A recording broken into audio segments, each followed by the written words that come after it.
اس بات کو ماننا آسان ہے کہ آسمان اللہ نے بنائے، زمینیں اللہ نے بنائی، سورج چاند ستارے اللہ نے بنائے، اس پہ زیادہ زور نہیں لگانا پڑتا۔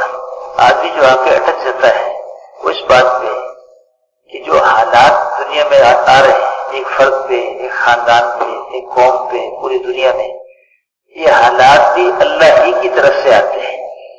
اچھے حالات، برے حالات، خوشی کے، غم کے، نفع کے، نقصان کے، عزت کے، ذلت کے، کامیابی کے، ناکامی کے، یہ جتنے حالات ہیں فرد پہ یا اجتماعی طور پہ، یہ سب حالات کے خالق بھی اللہ ہے۔ سب حالات کے خالق بھی اللہ ہے۔ اللہ ہی عزت دیتے ہیں، ذلت بھی اللہ ہی کی طرف سے آتی ہے، کامیابی، ناکامی، خوشیاں، غم سب اللہ کی طرف سے ہے۔ سب انسان جہاں سے اپنی زندگی کا بننا بگڑنا سمجھتا ہے اسی کو دیکھ کے چلتا ہے۔ اگر خدا نہ خواستہ ہمارے دلوں میں یہ ہوگا کہ کامیابی مال سے ملے گی، عہدے سے ملے گی، ڈگری سے ملے گی، جائیداد سے ملے گی، کارخانے سے ملے گی، حکومت سے ملے گی، تو پھر انسان اس کو دیکھ کے چلے گا۔ اگر دل میں یہ بات ہوگی کہ یہ سب کچھ اللہ کی طرف سے ہے تو پھر ہم اللہ کو دیکھ کے چلیں گے۔ آج ہماری دوڑ جو مخلوق کی طرف لگ رہی ہے اس کی بنیادی وجہ کیا ہے کہ ابھی ہمارے دلوں میں اللہ پاک کی ذات عالی سے ہونا اترا نہیں ہے۔ ابھی جو دلوں میں مخلوق سے ہونے کی بات دلوں میں اتری ہوئی ہے، اس لیے ہماری دوڑ صبح سے شام تک یہ ہر آدمی اپنے آپ کو دیکھے کہ صبح سے شام تک جہاں جہاں ہم محنت کر رہے ہیں، جان کھپا رہے ہیں، تو اس کے پیچھے کیا چیز ہے، کیا چیز ہمیں وہاں لے کے جا رہی ہے؟ تو اصل وہاں سے زندگی بننے کا یقین ہمیں لے کے جا رہا ہے۔ یہ غلط یقین ہے۔ اس غلط یقین کو دل سے نکال کر اس بات کا یقین دلوں میں اتارنا ہے کہ سب کچھ کرنے والی ذات ایک اللہ کی ذات ہے۔ اللہ سے ہوتا ہے، اللہ کے غیر سے، اللہ کے ارادے کے بغیر نہیں ہوتا۔ جتنا اللہ سے ہونا دلوں میں اترتا چلا جائے گا اور حالات بھی اللہ کی طرف سے آتے ہیں، اللہ ہی کے بنانے سے میری زندگی بنے گی، اللہ کے بگاڑنے سے زندگی بگڑ جائے گی۔ جتنا یہ بات دل میں اترتی چلی جائے گی اتنی ہماری دوڑ پھر اللہ کی طرف لگنے لگے گی، پھر ہم اللہ کو دیکھ کے چلنے والے بنیں گے، مخلوق کو دیکھ کے نہیں چلیں گے۔ اور پھر یہ کہ وہ اللہ جس کے قبضے میں سب کچھ ہے، اس نے ہم پہ کتنا کرم فرمایا کہ ہمیں زندگی کو کامیاب بنانے کے لیے ہمیں چیزوں کا محتاج نہیں بنایا، مال کا، ملک کا، حکومت و دیکھا، ڈگری جائیداد کا، کارخانے کا، بلکہ اس کے لیے اللہ تعالیٰ شان نے اپنے پیارے حبیب صلی اللہ علیہ وسلم کے جیسے ہمیں ایسے اعمال عطا فرما دیے، زندگی گزارنے کے ایسے طریقے عطا فرما دیے کہ اگر ہم ان کی پابندی کے ساتھ چلیں گے، ان کو دیکھ کے چلیں گے تو اللہ تعالیٰ شانو ہمیں آخرت میں بھی کامیاب فرمائیں گے، دنیا میں بھی کامیاب فرمائیں گے۔ یعنی یہ اللہ کا کرم ہے۔ تو اگر اللہ تعالیٰ شانو کامیابی کو مال کے ساتھ جوڑ دیتے تو دنیا میں سب تو مال والے نہیں ہو سکتے، دنیا میں اکثریت غریبوں کی ہے۔ اگر کامیابی مال میں ہوتی تو پھر تو دنیا کی اکثریت، انسانوں کی اکثریت ناکام ہو جاتی۔ اگر اللہ تعالیٰ شان کامیابی کو، عزت کو، اطمینان کو عہدوں کے ساتھ جوڑ دیتے تو عہدوں والے تو اور بھی تھوڑے ہوتے ہیں، انسانوں کی اکثریت ناکام ہو جاتی۔ یہ اللہ کا فضل ہے، اللہ کا کرم ہے کہ اللہ تعالیٰ نے ہماری کامیابی کو حضور اکرم صلی اللہ علیہ وسلم والے اعمال کے ساتھ جوڑا ہے۔ اعمال کرنے کا سرمایہ اللہ نے ہر شخص کو دے رکھا ہے، غریب سے غریب اور مریض سے مریض، جس کے پاس دنیا کے اعتبار سے کچھ بھی نہیں، وہ بھی اعمال کو اختیار کر کے اللہ تعالیٰ شان سے دنیا آخرت کی زبردست کامیابیوں کو حاصل کر سکتا ہے، زبردست کامیابیوں کو حاصل کر سکتا ہے۔ یہ اللہ کا کرم ہے، اللہ کا کرم ہے کہ اللہ تعالیٰ نے ہماری کامیابی کو اعمال کے ساتھ جوڑ دیا۔ اس لیے محترم دوستو، اس یقین کو دل میں اتارنا ہوگا، کامیابی چیزوں میں نہیں، حضور اکرم صلی اللہ علیہ وسلم والے مبارک اعمال میں۔ جتنا یہ بات دل میں اترے گی وہ اتنا پھر ہماری محنت کا رخ خود بخود بدلتا چلا جائے گا۔ پھر ہم چیزوں پہ محنت کم کریں گے، اعمال کی محنت زیادہ کریں گے۔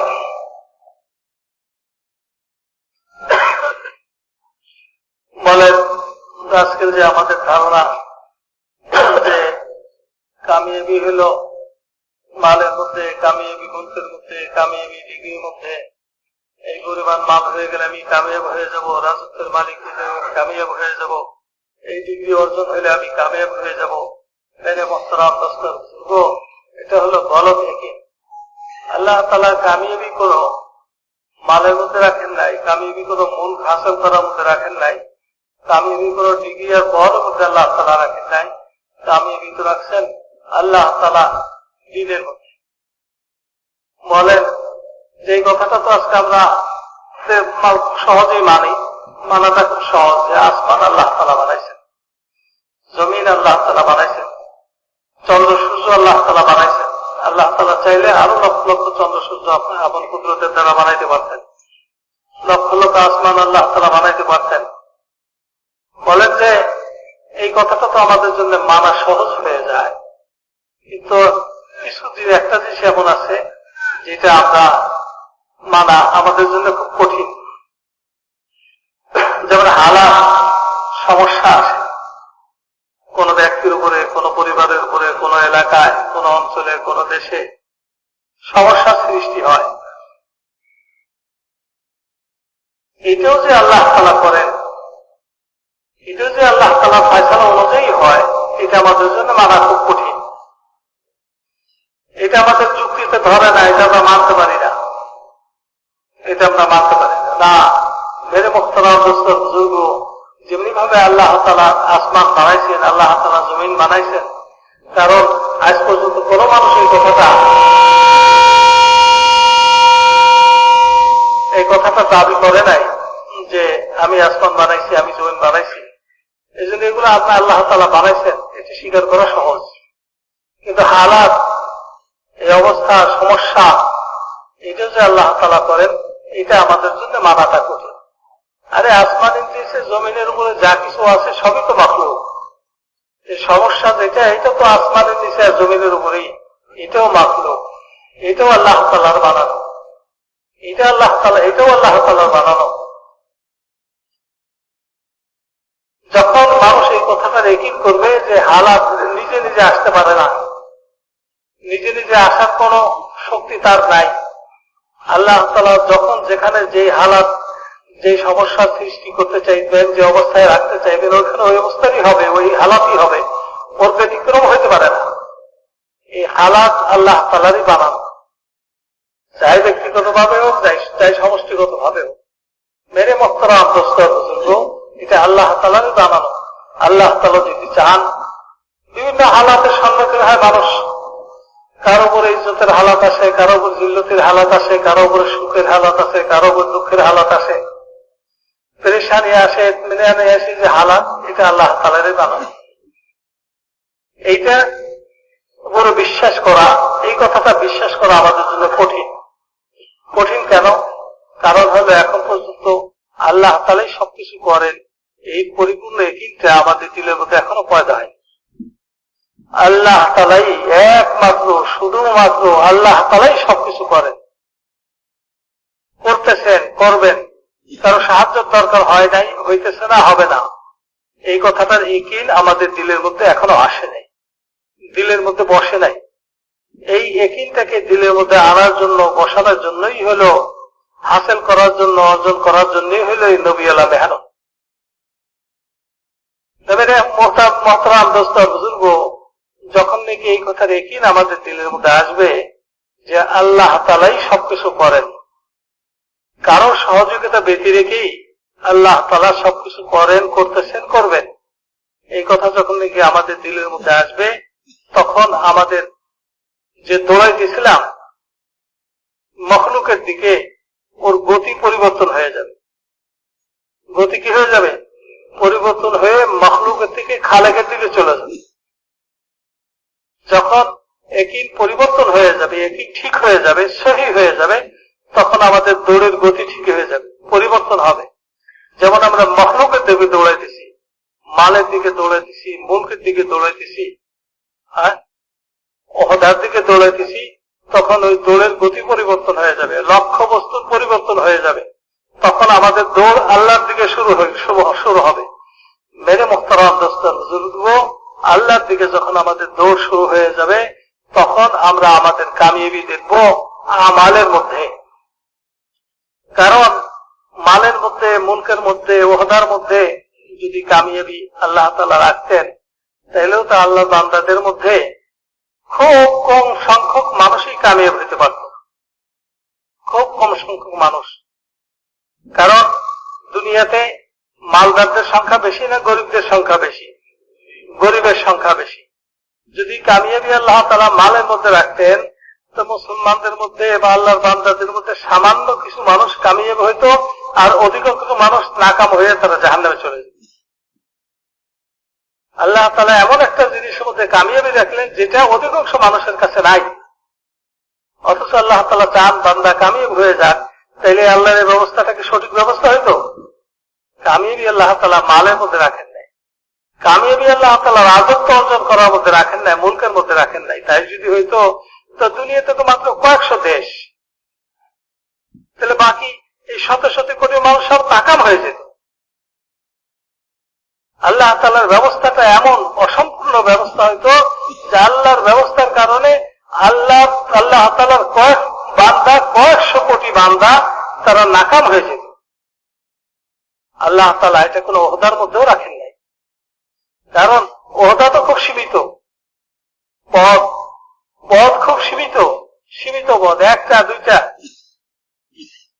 পদ খুব সীমিত। পদের মধ্যে যদি আল্লাহ তাআলা কামিয়াবি রাখতেন, তাহলে আল্লাহ তাআলা বান্দাদের মধ্যে অধিকাংশ কয়েকশো কোটি নাকাম হয়ে যেত। মেরে মোহতারাম দোস্তর বুজুর্গ, আল্লাহ তাআলা মালের মধ্যে কামিয়াবি রাখেন নাই, আল্লাহ তাআলা মুলকের মধ্যে কামিয়াবি রাখেন নাই, আল্লাহ তাআলা ওহদার মধ্যে কামিয়াবি রাখেন নাই, আল্লাহ তাআলা বড় বড় জায়গা জমিনের, অনেক পরিমাণে জায়গা জমিনের মালিক হওয়ার মধ্যে কোনো কামিয়াবি রাখেন নাই। আল্লাহ তাআলা কামিয়াবি রাখছেন নবীওয়ালা আমালের মধ্যে। কামিয়াবি কিসের মধ্যে রাখছেন ভাই? নবীওয়ালা আমালের মধ্যে। আমাদের দিলের ইয়াকিন যখন ঠিক হয়ে যাবে আর আমরা যখন নবীওয়ালা আমালকে আমরা ইখতিয়ার করব, তখন আল্লাহ তাআলা আমাদেরকে কামিয়াব করবেন। অর্থাৎ আরো সহজ ভাষায় যেটা আমাদের জন্য বুঝতে সহজ হবে, সেটা হলো আল্লাহ তাআলা ঈমান আর আমালের মধ্যে কামিয়াবি রাখছেন। আর এই দুটো এমন জিনিস, একেবারে গরিব সে গরিব, যার ঘরে খাবার নাই অথবা হসপিটালের বেডে শুয়ে আছে, নিজে লড়াচড়া করতে পারে না, সে পর্যন্ত ইমানদার হয়ে যেতে পারে। কি বলে? ইমানদার হয়ে যেতে পারে না? সে পর্যন্ত একিনওয়ালা হয়ে যাবে, সহি একিনওয়ালা হয়ে যেতে পারে। তারপরে তার সুস্থতা অনুযায়ী সে যতটুকু আমাল করার সুযোগ আছে অতটুকু আমাল সে করবে। এই গরিবেও করতে পারে, যার ঘরে খাবার আছে সেও করতে পারে, যার ঘরে খাবার নাই সেও করতে পারে। যে পড়াশোনা জানে সেও করতে পারে, আমাল পড়া করতে পারে, যে পড়াশোনা জানে না সেও করতে পারে। তো মেরে মোহতারাম দোস্ত বুজুর্গ, আল্লাহ তাআলা আমাদের কামিয়াবি রাখছেন নবীওয়ালা আমালের মধ্যে। আর নবীওয়ালা আমল গরিব ধনী নির্বিশেষে সকলেই আমল করতে পারে, সকলের জন্যই আমল করা সহজ। মেরে মোহতারাম দোস্ত বুজুর্গ, এই কথাটা যেটা নাকি আমাদের পক্ষে মানা একটু মুশকিল, আসমান আল্লাহ তাআলা বানাইছেন, এটা তো বিশ্বাস করা সহজ, কারণ আপনাকে বলেন যে আমি বানাইছি আসমান। কিন্তু এই হালাত সমস্যা যে সৃষ্টি হয়, চাই ব্যক্তিগত পর্যায়ে হোক অথবা রাষ্ট্রীয় পর্যায়ে হোক বা দুনিয়া ব্যাপী হোক, সমস্যা এটাও আল্লাহ তাআলার সৃষ্টি, এটাও আল্লাহর মাখলুক, এটাও নিজে নিজে আসতে পারে না, আল্লাহ তাআলা ফায়সালা করছেন তাই আসছে। তো মেরে মোহতারাম দোস্তর বুজুর্গ, সুতরাং এই সব কিছু থেকে পরিত্রাণের রাস্তা হলো সেটা যে আমাদের দৌড়কে যেন আমরা আল্লাহর দিকে লাগাই। মাখলুকের দিকে দৌড়ের গতি যখন দিক থেকে পরিবর্তন আসবে, আল্লাহ তাআলার দিকে দৌড় শুরু হবে। তো মেরে মোহতারাম দোস্তর বুজুর্গ, আল্লাহ তাআলার জাতের ইয়াকিন, কুদরতের ইয়াকিন আমার দিলের মধ্যে বসবে। তখন আর এই মাখলুকগুলোর মধ্যে, পদের মধ্যে, পোস্টের মধ্যে, মালের মধ্যে, মুলকের মধ্যে, জমিনের মধ্যে আমাদের কামিয়াবি আর আমরা দেখবো না, ওইখানে আমাদের ধোঁকা মনে হবে। আমরা আমাদের কামিয়াবির সঠিক জায়গা যেটা, ওইটা আমাদের সামনে স্পষ্ট হবে, অর্থাৎ আমালের মধ্যে। আর যে আমল গরিব ধনী নির্বিশেষে সকলেই করতে পারে, ওর মধ্যে কামিয়াবির ইয়াকিন হবে। ফলে যে মানুষের মালের দিকে দৌড়াইতেছে, রাজত্ব হাসিল করার দিকে দৌড়াইতেছে, কে তাকে এভাবে ধাক্কায় নিয়ে যেতেছে বা টেনে নিতেছে? বলে তার ইয়াকিন তাকে নিতেছে, তার ইয়াকিন তাকে নিতেছে। এই ইয়াকিন যখন আল্লাহ তাআলার উপর হবে, তো আল্লাহ তাআলার আহকামাতের মধ্যে কামিয়াবি, আহকামাত পুরা করার মধ্যে কামিয়াবি, এইটার একই আমার দিলের মধ্যে পয়দা হলো, তো আল্লাহ তাআলার আহকামাতের দিকে আমাকে টানতে থাকবে, আমি দৌড়াতে থাকবো।